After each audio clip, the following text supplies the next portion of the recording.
Okay, let me give you a walk around the chair. Just start off up front here. Here's the footrest. It is adjustable, so you can, jump these by two or just by one. Work your way up and down. You can lift up the front footrest to come in from this front if you want to. This tire is held on by a single bolt, so it's a 3/4 inch nut and bolt. Just take the nut off. You can slide the bolt out and take the tire off if you ever need to. If you need to take the caster off, just pop this guy off and you can drop it out. Here's your headlights. They are adjustable a little bit, left and right, up and down. Here's the umbrella holder. Okay, come over here. These armrests do come up and go down so they can enter from the side. Here's your little control panel thing. So this turns the power on. That gives you your actual voltage. Behind this is a little couple USB ports. And of course, right next to it is your headlights. So put your headlights on, headlights off. If you're not using any of these features, just go ahead and leave this turned off because it'll save, a tiny bit of power, but they don't use a whole lot. The seat does recline, so you can pull this arm up. It'll go back about 105 degrees. You can also collapse the seat forward. The armrests are removable. I'm sorry, not removable, adjustable. They can go in and out here and then up and down here.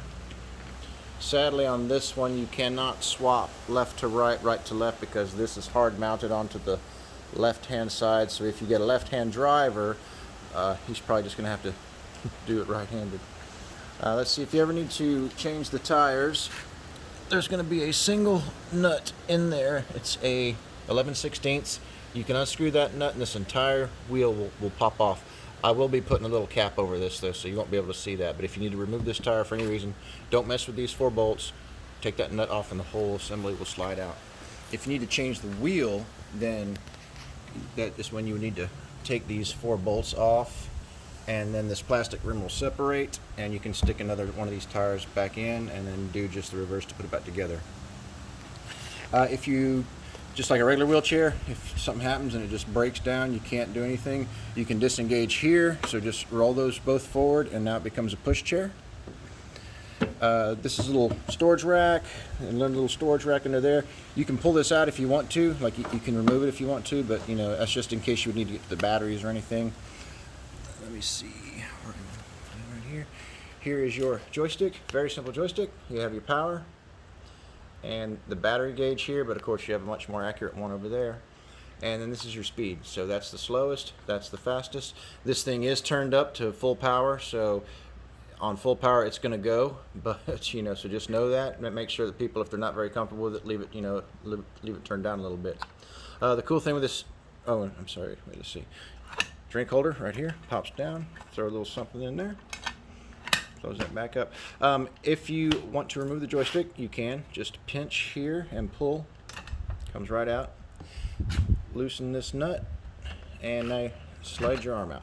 So now you can take this with you, and so nobody can actually. The only way they could steal it is to disengage it and push it, or pick it up and steal it. But then what are they going to do with it? They can't drive it. So this is kind of a good little theft deterrent. Get back to raise again. Just slide it back in there. Tighten that guy back up. Oh, and this also, will allow you that if you need to drive for somebody, you can, come back here and then hold it in your hand and drive for them. So that's also a good little thing to do. Just tighten that back up and clip that back in. Your batteries are under the rack. I'll just pull this up and show you. Here's your batteries. If you ever have to replace them, just do what I've done here: red to red, black to black. So you'll want to jump these first two into series. This is all your wiring for your headlights and USB port. Again, they just go into the same little port, so just follow red to red, black to black. To recharge, it's very simple. You've probably seen these before. You just plug that guy into the wall, and then you just plug this guy into there, and it'll charge when it's full. It'll stop charging. You can just leave it pretty much plugged in all the time when nobody's using it. But do monitor it from time to time, because if it is left in to charge for a long time, it can actually kind of overcharge the batteries. So if just kind of keep an eye on it. And the way you can tell if it's overcharging is if you come over here and turn the power on, If it's anything higher than like 26.5, like normally it'll be like 27.1, that's when it's overcharging, and that's just not good for the batteries, so unplug it if that's happening. Okay, other than that, I'll get this guy wrapped up and shipped off to you. If you have any questions at all, you have my email. All right, thank you. Bye-bye.